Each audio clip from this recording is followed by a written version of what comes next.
వ్యర్థమైన వాటిని చూడకుండానట్లు నా కనులను త్రిప్పివేయమన్నాడు దేవుడు. సినిమా చూడడం వల్ల నాకు ఏదన్నా మేలు మంచి జరుగుతుందంటే చూస్తానండి. అంటే దానివల్ల నాకు ఏం మంచి జరగలేదు, చూశానండి, చాలా చూశానండి. నాకు అంత వచ్చిన బెనిఫిట్ ఏం లేదు కాబట్టి చూడడం మానేశాను. 300, 400, 500 అయిపోయిన టికెట్ రేట్లు. మీరు ఇదే పరిశుద్ధ గ్రంథం అని చెప్తున్న బైబిల్లో ఒక్కసారి మీరు కూడా ఫోన్ ఆన్ చేసుకోండి, నేను మీకు పంపిన.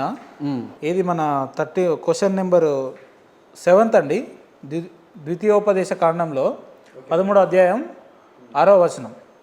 ఏంటి సార్ దాని అర్థం ఏంటి? చదవండి, మీరే చదవండి సార్. నిన్నెవరు గుడికి రమ్మని పిలిచినా సరే, అమ్మ కానీ, నాన్న కానీ, అక్క కానీ, చెల్లుడు కానీ, స్నేహితుడు కానీ, భార్య కానీ, వాళ్ళను రాళ్లతో కొట్టి చంపమని చెప్పిన బైబిల్ దేవుడు. అన్ని మతాలు ఒకటే అని ఇప్పుడు కూడా అంటారా అని దాని మీకు ఏం అర్థమైందో చెప్పండి. అంటే ఇప్పుడు బైబిల్ దేవుడు ఏమన్నాడంటే, ఎవరైనా నేను వాళ్ళ గుడికి రమ్మని చెప్పిండు అనుకో, వాళ్ళని రాళ్లతో కొట్టి చంపండి మీరని చెప్పినట్టు. మరి అన్ని మతాలు ఒకటే అని మీరు ఎట్లా అంటున్నారు అనే దానికి ఆ వచనం మీకు ఎలా అర్థమైంది అంటే అండి, దేవుడు మాట్లాడుతుంది క్రైస్తులతో కదండి. పాత నిబంధనకు సంబంధించినటువంటి వచనం అండి అది. పాత నిబంధనకు సంబంధించిన యూదులతో మాట్లాడుతున్నాడు. యూదుల దగ్గరికి వేరే మతానికి లేదంటే వేరే దేవుల్ని దేవతల్ని పూజించే వాళ్ళు ఎవరన్నా వచ్చి మీ దగ్గరికి రా మా దేవుల్ని పూజిందాము, రా మన దేవత దగ్గరికి వెళ్దామంటే వాళ్ళు రాళ్ళతో కొట్టి చంపేయమన్నాడో అని ఉంది బైబిల్లో. కరెక్టే, కానీ ఆ దేవులు హైందవ దేవులు కదా. ఫస్ట్ పాయింట్, హైందవ దేవుల దగ్గర రమ్మని అంటలేదు. ఆ దేవుల పేరు మొలక్ అనేటువంటి దేవుడు అండి, బాల్ అనేటువంటి దేవుడు అండి. వీళ్ళిద్దరూ కూడా భయంకరమైనటువంటి దేవుళ్ళుగా ఆ రోజుల్లో కొలవబడేవారండి. ఆ కొలిచేటువంటి ఆ భక్తులు ఈ యూదుల దగ్గరికి, ఇశ్రాయేల్ దగ్గరికి వచ్చి రా మా దేవత దగ్గరికి వద్ది కానీ రా మా దేవుడి దగ్గరికి రా, నువ్వేం కోరుకున్నా జరుగుతుంది అని చెప్పి తీసుకెళ్తున్నప్పుడు వాళ్ళని ఆపి వాళ్ళని కొట్టమంటున్నాడు దేవుడు.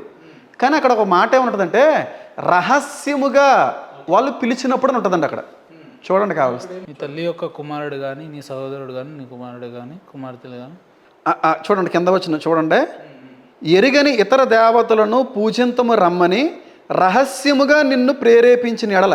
ఓకే, అంటే సీక్రెట్గా నిన్ను పిలిస్తే మాత్రం ఆ పని చేయమన్నాడు.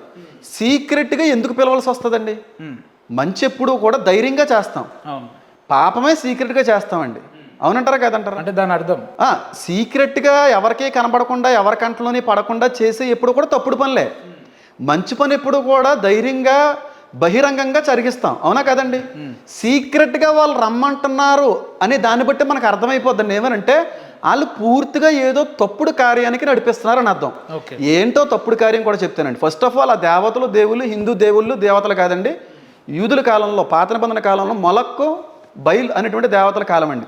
వాళ్ళ యొక్క ఆచారం ఏంటంటేనండి, చిన్న చిన్న పసిపిల్లల్ని ఆ దేవులకి బలిచ్చేవారండి. బలిచ్చేసేవారు. చిల్లపిల్లడు కానీ బలిచ్చేస్తే పిల్లలు బాగుపడతారని, పంట బాగా పండుతుందని బలిచ్చేస్తూ ఉండేవారు. మొలక్ అనేటువంటి ఇత్తడి దేవత ఉంటుందండి, పెద్ద దేవత. ఆ ఇత్తడి దేవత విగ్రహాన్ని కింద నుంచి బాగా మంట పుట్టించి చిన్న చిన్న ముక్కుపచ్చలారని పిల్లల్ని ఆ ఇనప చేతుల్లో పెట్టేసేవారు.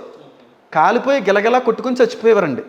అలాంటి కార్యక్రమాలకి పిలుస్తారు. మీ పిల్లల యొక్క ప్రాణాల కొరకు బలి ఇవ్వడం కొరకు రహస్యంగా ప్రేరేపిస్తారు. ఇందులో అంత అర్థం ఉందా? అంత ఉందండి. దానికి చాలా రిఫరెన్స్లు కోడ్ చేస్తే చాలా పెద్ద టాపిక్ అయిపోద్దండి. కాబట్టి అలాంటి వాళ్ళు ఎవరన్నా వస్తే కొట్టి చంపండి అన్నాడు. ఒకవేళ ఎవరైనా ఇలాంటి శుద్ర పూజలు చేతబళ్ళు చేసే వాళ్ళు ఎవరన్నా ఉంటే, మనకి పరిచయమైన వ్యక్తులు మనం ఏదేదో జరిగిస్తున్నారని, మన పిల్లల మీద ఏదో చేతబడి కార్యక్రమం జరిగిస్తున్నారని తెలిసిందనుకోండి, మీరు ఏం చేస్తారో చెప్పండి. చెయ్యండి బాబు అని అంటారా? కర్ర తిరగేస్తారా? తిరగబడతాం. అవసరమైతే కత్తితో కూడా వేసేస్తారు. ఎందుకంటే మీ పిల్లల కంటే కూడా ఏది ఎక్కువ కాదు. మన పిల్లల్ని రహస్యంగా తీసుకుని బలివ్వడానికి వాళ్ళు ప్రయత్నిస్తున్నప్పుడు ఎలా ఊరుకుంటారండి? మీరు చెప్పేంత డీటెయిల్గా ఇందులో ఎందుకు లేదు? చాలా రిఫరెన్స్, ఎవరైనా గుడికి వస్తే మిమ్మల్ని రాళ్ళతో కొట్టి చాలా రిఫరెన్స్ ఉన్నాయి సార్. ఆ పిల్లల్ని బలిచ్చారని చెప్పి పాత నిబంధనలో 3-4 రిఫరెన్స్లు కనబడతా ఉన్నాయండి. వాటి అన్నిటి గురించి మాట్లాడుకుంటే పెద్ద సబ్జెక్ట్ అవుతుంది. కానీ రహస్యముగా పిలవడంలోనే మీకు అర్థం ఉంది, పిలిచేది చేసేది తప్పుడు కార్యక్రమం అది. కాబట్టి మీకు అది క్లియర్గా అర్థమైపోతుందండి పిల్లలు బలి ఇవ్వడం కొరకు. ఇది ఇప్పుడు మాటిమాటికి అమెరికా దేవుడు అని వింటుంటాం మనం అప్పుడప్పుడు. ఎవరు వింటుంటారండి? రాధా మనోహర్ దాస్ గారు ఎక్కువ అంటుంటారండి అమెరికా దేవుడు. బాగా నోటీస్ చేశారు బాగా. మరి ఆయనే కదండి మా మీద అలా పడిపోతున్నాడు. సరే, అమెరికా దేవుడు అనే పదం వెనుకున్న అంతరార్థం అంటే అమెరికాలో క్రైస్తవులు ఎక్కువ ఉన్నారు కనుక ఆ దేశానికి సంబంధించిన దేవుడు అని అంటారండి. కాబట్టి అమెరికా దేవుడు భారతదేశంలో మనకి ఎందుకు అంటారండి వాళ్ళు? రాధా మనోహర్ దాస్ గారు వాళ్ళని అది అమెరికా దేవుడు కదండి, లోకం అంతటికీ దేవుడు. ఓకే. ప్రపంచం అంతటికీ సూర్యుడు ఒకడే, ప్రపంచం అంతటికీ చంద్రుడు ఒకడే, ప్రపంచ లోకం అంతటికీ దేవుడు ఒకడే. ఆ దేవుడు యేసయ్య. అంటే అమెరికాలో జనాభా ఎక్కువ ఉన్నారు కాబట్టి అమెరికా దేవుడు. అంటే అక్కడ ఎక్కువ పాపులేషన్, క్రిస్టియన్ పాపులేషన్ ఉంది కాబట్టి అమెరికాలో పుట్టింది అని అనుకుంటుంటారు. ఆ మతం మనకెందుకు అంటారు.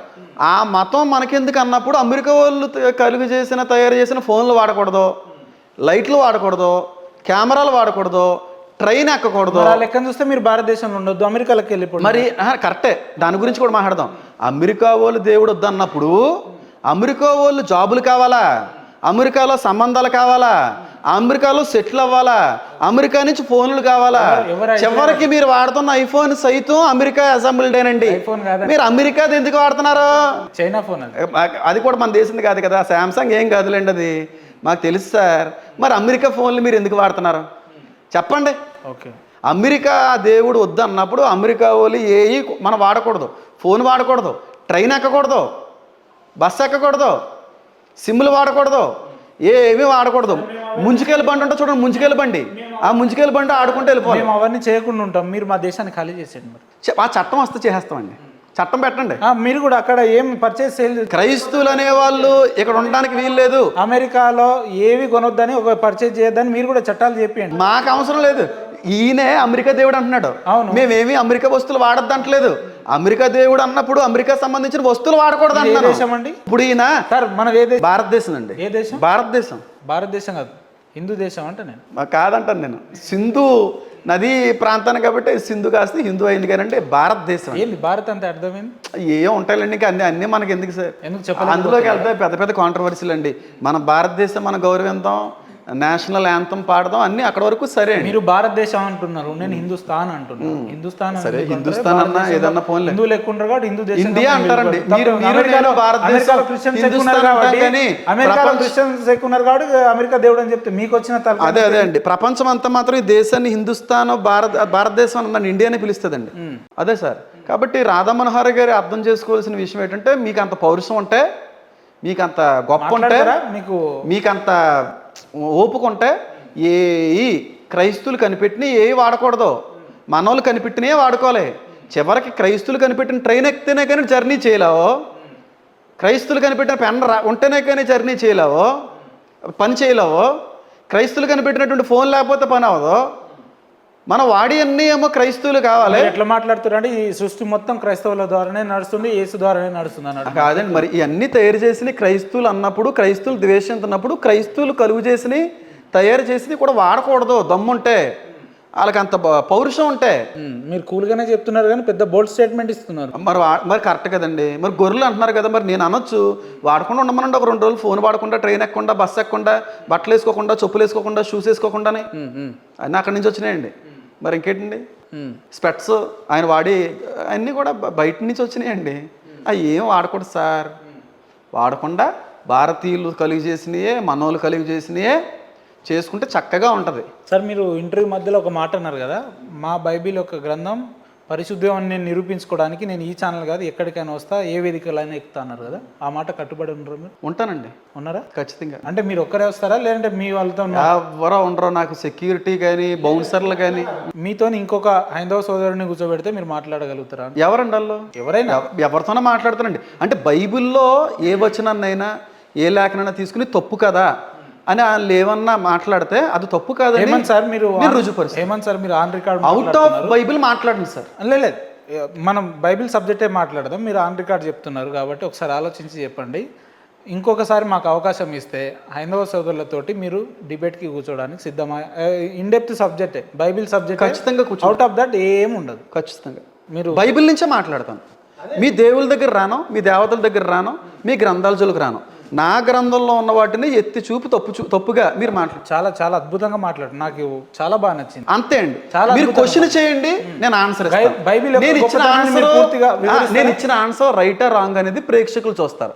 వాదోపవాదనలు వద్దు. అవును, అసలు నేను ఇలా ఆర్గ్యూ చేస్తానే చేయనండి. అంటే కొంతమంది హైందవ సోదరుల దగ్గర ఉన్న ప్రస్తావన ఏంటంటే బైబిల్లో అనేకమైన తప్పుల తడక ఉంది, అనేకమైన ప్రవచనాలు వేరే ఉన్నాయని అంటున్నారు. దానికి మీరు క్లారిటీ ఇవ్వడానికి కానీ ఎక్స్ప్లెనేషన్ ఇవ్వడానికి ఏ ప్రవచనాలు అంటే ఏంటండి? ఏదైనా వ్యాసాలు కానీ లేదంటే ఇప్పుడు మనం చదివినాం కదా ఆ ఖండాలలో చాలా వరకు మిస్టేక్స్ ఉన్నాయి. దాని మీద అది అసలు బైబిల్ కరెక్ట్ కాదనేటట్టు చాలా మంది మాట్లాడుతున్నారు. దాన్ని వివరించడానికి మీరు బైబిల్లో ఉన్న వచనాలు ఏదైనా తప్పు అని ప్రశ్నలు 20 కాకపోతే ఒక 50 ప్రశ్నలు తీసుకుని వచ్చి బేస్డ్ ఆన్ బైబిల్ ఇది కరెక్ట్ బయటకు వద్దండి బైబిల్లో ఇది తప్పు కదా అవును అని అంటే తప్పు కాదని నేను నిరూపిస్తాను. నేను జవాబిస్తాను. జవాబు ఇచ్చేసిన తర్వాత కాదని ఆర్గ్యూ చేస్తేనే అలటలతో చేయను. కొంతమంది ఆర్గ్యూ చేసే వాళ్ళు ఉన్నారు. ఆర్గ్యూ ఉండదు. హెల్దీ డిస్కషన్ అండి, ఆన్ రికార్డ్ చెప్తున్నా. హెల్దీ డిస్కషన్ కి ఛాన్స్ ఇవ్వగలరు. మీరు ఎన్ని క్వశ్చన్లు అయితే బైబిల్ ఇలాంటి ఇంటెలెక్చువల్స్ ఇంటెలెక్చువల్ అయితే ఏం కాదు కానీ ఆఫ్ ది రికార్డ్ చెప్తున్నా. అంటే నాకు అనిపించింది మీలాంటి అంతో ఇంతో ఇంటెలెక్చువల్స్ బయటకు వచ్చి మాట్లాడితేనే మీ బైబిల్ మీద గౌరవం పెరుగుతుంది. ఎవరైతే ఉన్నారో వాళ్ళకున్న క్వశ్చన్లు అన్ని మీకు పంపించామనండి. ఏమని సార్ ఒక్కొక్కటి నా మీద పాస్ చేయండి. నా స్పెషల్ రిక్వెస్ట్ కైండ్ రిక్వెస్ట్ ఏంటంటే బైబిల్ ఎంత గొప్పగా అయితే ఉందో అంత గొప్పగా జనాల్లోకి వెళ్ళలేకపోతుంది. దీన్ని తీసుకెళ్లే బాధ్యత మీలాంటి పాస్టర్లదే. ఆ పాస్టర్లే కొంతమంది వ్యక్తిగత స్వార్థాల కోసం పాల్పడుతున్నారు కాబట్టి చెడ్డ పేరు వస్తుంది కదా. కాబట్టి నేను వ్యక్తిగతంగా ఏమంటున్నా అంటే అందులో ఉన్న గొప్పతనాన్ని మీరు వివరించే మీకు తెలిసినంత మట్టుకు, ఎవరికి అనంత విశ్వంలో ఎవరికి ఏం తెలియదు, తెలిసినంత వరకు చెప్తే మీరు కూడా మీ వ్యక్తులకు సాయం చేసిన వాళ్ళు అవుతారు, మంచి మెసేజ్ పంపించిన వాళ్ళు అవుతారు. మా ఛానల్ తరఫున మోటో అంటే కొంతమంది ఇలాగా చేసే వాళ్ళు ఉన్నారండి. మన హిందూ సమాజంలో కూడా డిబేట్ చేసే వాళ్ళు ఉన్నారు. వాళ్ళు ఆర్గ్యూ చేస్తారండి. మనం చెప్పిన సమాధానాన్ని ఇప్పుడు రాధమహర్ చూడండి, యాపిల్ ఇచ్చి ఇది ఆరెంజే అంటే మేము ఎలా ఒప్పుకుంటాం అంటాడు. నువ్వు క్వశ్చన్ వేస్తున్నావు, ఆన్సర్ ఇస్తాను. నమ్మడం తీసుకుపోవడం వేరే విషయం. ఆర్గ్యూ చేసే వ్యక్తులతో నేను ఆర్గ్యూ చేయనండి. నేను మీరు ఫోన్ చేసి రమ్మన్నప్పుడు కూడా ఆర్గ్యూ చేస్తానంటే రాను. హెల్దీ డిస్కషన్ ఉంటుందంటేనే వస్తాను. మీరేమన్నారు, నేను ఎలాగుంటానో మీకు తెలుసు కదండి అని మాట్లాడారు. ఖచ్చితంగా వస్తానని చెప్పాను. హెల్దీ డిస్కషన్ ఉండాలి తప్ప ఆర్గ్యూయింగ్ వల్ల సత్యం బయటకు రాదండి. ఇప్పుడు చాలా డిబేట్లు జరుగుతున్నాయండి. కరుణాకర్ గారు, లలిత్ కుమార్ గారు లాంటి డిబేట్లు జరుగుతున్నాయండి. ఈ డిబేట్లు జరుగుతున్నప్పుడు ఎవరు విజేత అని ఎవరన్నా చెప్పగలరా? విజేతలు ఎవరో ఉండరు అందులో. జాన్ పాల్ గారు, కరుణాకర్ గారు డిబేట్ జరిగింది చాలాసార్లు. ఇద్దరిలో విజేత ఎవరు? విజేత అనేవాడు ఉండడు. ఈయన చెప్పేది ఈయన చెప్పుకుంటాడో, ఆయన డిఫెండ్ చేసేది ఆయన చేసుకుంటాడో. కానీ బయట మాత్రం మత గొడవలుగా అయిపోతుంటాయి సార్. ఈ పెద్ద పెద్ద విధ్వంసాలకి దారి తీసేటువంటి పరిస్థితులు అండి. నిజం చెప్తున్నాను చూడండి, ఈ దేవుడి మీద వాళ్ళు తిట్టడం, వాళ్ళు మరొక దేవుడి మీద తిట్టడం అనేది మానుకోకపోతే చాలా భయంకరమైనటువంటి పరిస్థితులు మన దేశంలో వస్తాయండి. దానివల్ల మనం నలగకపోవచ్చు కానీ మన తర్వాత జనరేషన్, మన పిల్లలు మాత్రం బాధపడతారు సార్. మనం ఇప్పుడు ముస్లిమ్స్తో హిందూస్తో ఫ్రెండ్లీగా ఉంటున్నామండి. తర్వాత జనరేషన్ అలా ఉండదు సార్. మనం ఇప్పుడు కానీ ఆపుకోకపోతే భయంకరమైన శాపాన్ని మన పిల్లలకి మనం తయారు చేస్తున్న వాళ్ళు అయిపోతామండి. ఇది మాత్రం నిజమండి. చాలా పెద్ద గొడవల్లో ఇరుక్కొని చాలా ప్రాణ నష్టం మన పిల్లలు అనిపిస్తారు సార్. మనతోనే మన ఖచ్చితంగా సార్ అది మన భవిష్యత్ తరాలు చాలా నలుగుతాయండి. మనం చిచ్చు రేపుతున్నామండి. విధ్వంసాలు వాళ్ళు అనిపిస్తారు సార్. వద్దంటానండి నేను 100%. అందరూ మీ లెక్క ఆలోచిస్తే లేదు సార్, ఈ వ్యత్యాసాలు ఉండవు కదా. మనతోనే పోతుంది అని అనుకుంటున్నారు కానండి, రేపు కొట్టుకొని చేస్తారు సార్ మీ పిల్ల మా పిల్లని సార్, నరికేసుకుంటారు సార్. మీ మాటలు విన్న తర్వాత నాకు నిజంగా చాలా వినసంపుగా ఉంది. కాకపోతే అజయ్ బాబు లాంటి పాస్టర్లు కూడా ఇంత రూడ్ గా ర్యాష్ గా రెచ్చగొట్టే మాటలు సరైనవి కాదు సార్. నేను చెప్తున్నానండి, రెచ్చగొట్టకూడదండి. అస్సలు ఎట్టి పరిస్థితుల్లో కూడా సహనాన్ని కానీ ఓర్పుని కానీ కోల్పోకూడదండి. కోల్పోతే క్రైస్తవుడు అనిపించకూడదు సార్. రోషం ఉండొచ్చండి. అజయ్ బాబు గారిని తప్పు పడుతున్నా, నేను తప్పు పట్టట్లేదు సార్. మరి ఆయనకు వాక్యం ఏ విధంగా అర్థమైందో నాకు తెలియదు కానీ ఒకవేళ పాస్టర్ అయితే ఖచ్చితంగా ఉండవలసిన అనుభవాలు కొన్ని ఉంటాయి సార్. పైగా దేవుడు ఎక్కడా కూడా వేరే దేవుల్ని దేవతలను ఎక్కడ తిట్టమని లేదండి. పాస్టర్లు తిట్టుకుంటున్నాం కానండి, ఎక్కడ తిట్టమని లేదండి బైబిల్లో. నిజం చెప్తున్నానండి. బైబిల్ గ్రంథంలో అపోస్తులుడైన పౌలు ఉన్నారండి.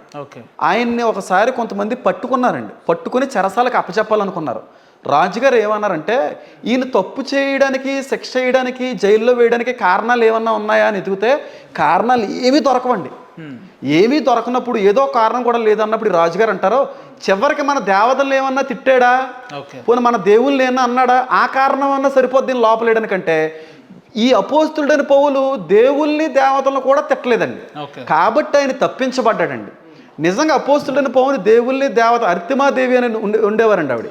వాళ్ళని కానీ తిట్టుంటే అపోస్తులుడైన పౌలు ద్వారా ఇన్ని పుస్తకాలు మా చేతికి రాకపోతుంది సార్. అపోస్తుల కార్యం 19వ అధ్యాయంలో అది ఉంటుందండి. ఆయన అపోస్తులుడైన పౌలు బ్రతకడానికి అలాంటి వారి చేతిలో నుంచి తప్పించబడ్డానికి గల కారణం అక్కడ రాయబడి ఉంటుంది. ఏ దేవతల్ని తిట్టలేదు, మరి ఇంకేం కారణం ఉంది, విడిపించండి అంటాడు రాజు. ఓకే. ఇలా తిట్టడం వల్ల మీ మనోభావాలు దెబ్బతీయడమే కాదు కానీ 2 రకాలైన మతాల మధ్యన విధ్వంసాలు సృష్టించిన వాళ్ళు అవుతున్నారండి. చాలా మంచి సందేశం చెప్పారు. నిజం సార్, అది చాలా మంచిది. మీ దేవుళ్ళు మేము తిట్టకూడదు సార్, మీరు మమ్మల్ని తిట్టకూడదు సార్, మీరు మమ్మల్ని తిట్టండి, మేము భరిస్తాం, మేము అంటే మీరు తట్టుకోలేరా సార్? నేను చెప్తున్నాం కదండి, మేము తిట్టుకోవాల్సిన అవసరం కూడా అవసరం లేదండి. మీ నమ్మకాలు మీకుంటాయి. బైబిల్లో కూడా యేసుక్రీస్తు ప్రభు వారు ఏమన్నారంటే అండి, సువార్తను మాత్రమే ప్రకటించమన్నాడండి ఆయన. సువార్తను ప్రకటించుకుని వెళ్ళిపోమన్నాడు తప్ప జనన మరణ పునరుద్ధాలు దేవుని యొక్క 2వ రాకడ వీటి గురించే మాట్లాడమన్నాడు. అదే సువార్త. అంతేకాని మీరు వెళ్ళి వేరు దేవతల్ని వేరు దేవుల్ని తిట్టమండడం అనేది సువార్తలో లేనిది. జనన మరణ పునరుద్ధానము రాకడ, దేవుడు 2వ రాకడ వస్తుంది, ఇదే సువార్త. కానీ అన్న ఏమన్నా క్రిస్టియానిటీలో మంచి ఎంత ఉందో అంటే మీ వ్యక్తులనల్లా మీకు ఒకరి తర్వాత ఒకరు మెసేజ్లు పంపించేసి అయ్యో లేదు అట్లా అది ఆ క్వశ్చన్స్ కాదు. నా వ్యక్తిగత ప్రశ్న ఏంటంటే, మీలాంటి వ్యక్తులు మంచి మంచి సందేశాలు ఇచ్చే వ్యక్తులు ఉన్నప్పటికీ ఎందుకు చెడునే ఎక్కువగా పోర్ట్రేట్ అవుతుంది అనేది ప్రశ్న. అంటే ఇందాక నేను చెప్పిన కదా అమ్మ తేజ లాంటివి. నేను ఒక మాట చెప్తాను సార్, నేను పాపంలో బ్రతికి చాలా రోజులైందండి, 5 years చేశానండి ఆ పాపం. ఓకే. మారేను దేవుడి కొరకు బ్రతుకుతున్నానండి. నేను చచ్చిపోయేంత వరకు దేవుడి కొరకే పనిచేస్తాను, దేవుడి కొరకే బ్రతుకుతున్నానండి. మీరు? అవును. మీ ఫ్యామిలీ కోసం కాదు సార్, దేవుడు పని కోసమే కదండి నేను నియమించబడ్డాను. నా కుటుంబాన్ని చూసుకునే బాధ్యత నాదే, కానీ పని చేసి దేవుడి కొరకు నేను దేవుడు పని చేస్తానండి. సేవకుడు అంటే ఏంటంటే పాస్టర్ అంటే దేవుడి పని, దేవుని సేవకులు, దేవుని సేవకునండి. ఏమంటే ఇది చేస్తున్నానండి. కాబట్టి నా కుటుంబ బాధ్యత మాదే, నాకు సంబంధించింది. దేవుడు పని చేసుకుంటే వెళ్తున్నాను. ఏదో మాట్లాడారు ఇప్పుడు క్రిస్టియానిటీలో నెగిటివ్ ఎందుకు ఎక్కువ పోర్ట్రేట్ అయితే? అదే, నేను పాపం చేశాను సార్, మారానండి, దేవుడి కొరకు బ్రతుకుతున్నాను, నా కొరకు బ్రతుకుతున్నాను, మంచిగా బ్రతకాలనుకుంటున్నాను. కానీ నేను చచ్చిపోయేంత వరకు నేను చేసిన మంచి అయినా మర్చిపోద్దు, కానీ నేను చేసిన చెడు మాత్రం లోకం మర్చిపోదండి. ఇది నేనైనా కాదు, మీరైనా కాదు, ఎవరైనా చేసిన మంచి పనులు 99 అయినా లోకం మర్చిపోద్దు, కానీ చేసిన ఒక్క చెడు పని మాత్రం చచ్చిపోయే వరకు వెంటాడుతుందండి.